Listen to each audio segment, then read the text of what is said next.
किस्मत। मैं अपनी पत्नी को जब भी मायके छोड़कर आता, उसके कुछ ही दिनों के अंदर उसके घर से फोन आने लगते कि दामाद जी अब आप इसे ले जाइए। मैं मन में सोचता कि ऐसा वहाँ क्या हो जाता है जो ये अपनी बेटी को ही तुरंत घर से रवाना करने में लग जाते हैं। और ऐसा एक बार नहीं, कई बार हुआ था। इस बार तो मैं उसे वापस ले आया, लेकिन अगली बार जब उसे फिर मैं मायके छोड़कर आया तो वहां रह रहे अपने दोस्त से मैंने इस बारे में बात की कि आखिर पता लगाए कि घर में क्या कलेश होता है। 2 दिन बीते ही थे कि फिर उसके घर से फोन आया, बेटा इसे यहाँ से ले जाओ।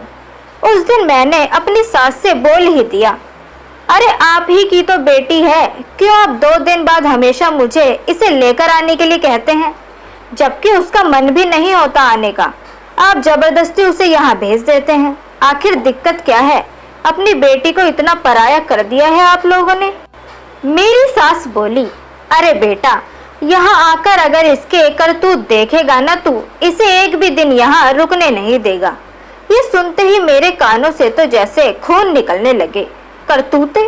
कैसी करतूते माँ? अपनी इस लुगाई से ही पूछना। यहाँ से इसे लेकर जा और अच्छा रहेगा बेटा तू इसे यहाँ छोड़े ही ना। तो माँ की ये सब बातें सुनकर तो जैसे मैं हैरान ही रह गया। घर से निकला और उसे फौरन यहाँ लेकर आया और घर आते ही मैंने उससे पूछा, क्या ड्रामा है ये? क्यों हर 2 दिन बाद वे तुम्हें घर भेज देते हैं?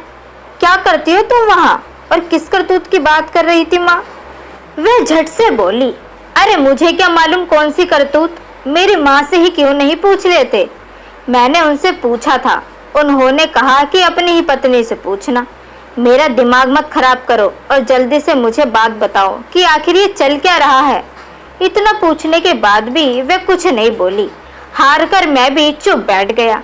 शाम को मेरे दोस्त का फोन आया और उसने जो मुझे बताया, मेरे तो पैरों तले जमीन निकल गई। वह बोला, भाई तुम अकेले हो क्या? वह जो तुमने मुझे बताया था ना भाभी का, उसके बारे में कुछ खबर मिली है, तो मैं क्या तुमको बताऊं? खड़े हो तो बैठ जाओ, जरा पानी वानी पी लो।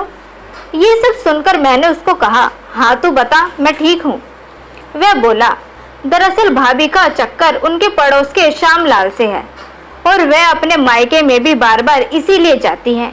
यह बात तुम्हारे ससुराल वाले भी जानते हैं और वे अक्सर उसके घर में चली भी जाती है, जिसकी वजह से तुम्हारी सास को शर्मिंदगी महसूस होती है।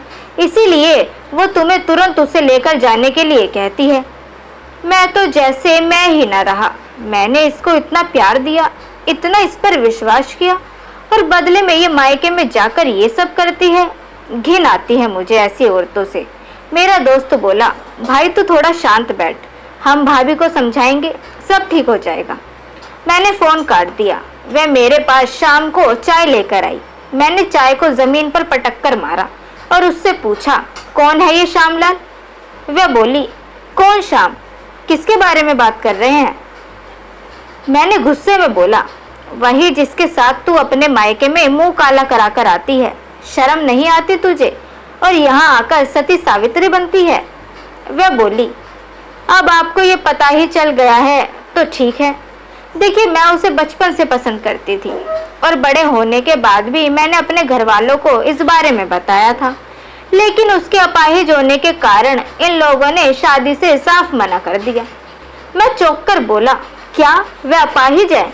वह बोली, जी, वह चल नहीं सकते, हमेशा सिर्फ व्हील चेयर के सहारे ही इधर उधर आते जाते हैं।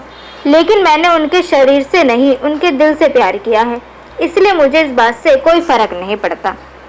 अरे तो फर्क नहीं पड़ता तो मेरे सर क्यों पड़ गई? उस लंगड़े के पास जाकर रहना। वह बोली, हाँ तो ये बात अब आपको पता चल गई है, मैं यहाँ रहूंगी भी किस मुंह से? मैं जा ही रही हूँ। और वह घर से उसी दिन चली गई। महीना बीत गया और मुझे पता चला कि वह अपने मायके में नहीं है। मैंने अपने दोस्त को बुलाया और कहा कि वह आखिर गई कहाँ है? उस लंगड़े के पास ही रह रही होगी अब तो वह। नहीं तो वो तो वहाँ नहीं है। अगर वो वहाँ नहीं है तो जरा पता लगाओ कि वो कहाँ है। तभी वह बोला, एक काम करते हैं, तुम्हारे ससुराल ही चलते हैं। मैं भी जानने के लिए बड़ा उत्सुक था, तभी बिना सोचे मैंने हाँ कर दी और हम दोनों निकल पड़े। ससुराल पहुंचे तो पता चला कि जब मेरी बीवी यहाँ आई थी उसके 15 दिन में ही श्यामलाल मर गया था और किस मुंह से वह अपने घर जाती, इसलिए गांव से ही चली गई। ये सुनकर मुझे दुख तो हुआ कि कैसा दुर्भाग्य है मेरी पत्नी का कि मैंने छोड़ा और यहाँ से भी वो उसे छोड़ गया। मेरी सास ने मुझे घर में बुलाया, अच्छे से मेरी खातिरदारी भी की और एकदम बोली, बेटा बड़ी बेटी तो मेरी नमक हराम निकली, मुंह काला कराकर न जाने अब कहाँ है। पर अगर तुम चाहो तो अपनी साली से दूसरी शादी कर सकते हो, अगर ये बात तुम्हें मंजूर हो। मैंने कहा, लेकिन एक बार आप सीमा से तो पूछ लीजिए क्या वे मुझसे शादी करेगी। मेरी सास ने कहा, ये बात तुम्हें देखकर आज उसी ने मेरे कान में डाली है। वह खुद ही तुमसे शादी करना चाहती है ताकि अपनी बहन की गलती को सुधार सके।